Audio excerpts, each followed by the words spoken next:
what levels of arginine do you recommend for each purpose? Like, under the heat stress, under the kind of enteric disease challenges, and etc., or in the just normal condition with very good management and health condition. Yeah, that we're still working on that, right? I think so. If we kind of think about the normal, really no health challenges or heat challenges, I think we've kind of identified that that requirement is probably somewhere around 110. Especially as bird ages, trying to increase that 110 to 112 on the end. Maybe start somewhere in the neighborhood of 109 at the beginning, and increase that. That's what that data from Avigen showed that when we worked with them.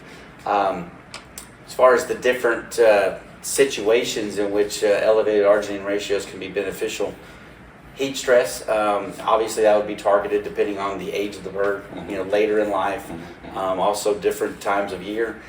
We typically recommend an increase in the customer ratio of about 5 to 7%. That should put them somewhere in the neighborhood of 112 to 115. That's the ratio that I would recommend in a heat stress situation. Similarly, I would recommend that ratio if we're experiencing intestinal challenge early in the year, maybe some cocci vaccine challenges or wet litter leading to necrotic enteritis.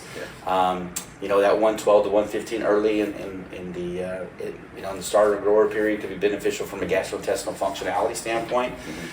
If we're looking at meat quality, probably got to get closer to 115, 118. That meat function, the benefit on meat quality seems to be a little bit higher. But I will say, if a customer increases arginine 3 to 5 points, even if they don't hit these particular numbers, they will see a benefit. If they want to look at optimizing that response, those would be the numbers that I would recommend them to try to identify to get to. Yeah. My next question is, what is the levels of arginine you're recommending for starter, grower, and finisher of the common broilers? Yeah, that's kind of a moving target as well. I think if in a normal situation where we don't have a lot of challenge, or we feel like we have good management in place, no litter challenges, starting that in that starter period, 107, 108. Would be where I would want to start, and then I would slowly increase that. If we're running a 60-day-old bird like we can here in the U.S., I would want to end somewhere about 110, 111, and so just kind of a slow stair step.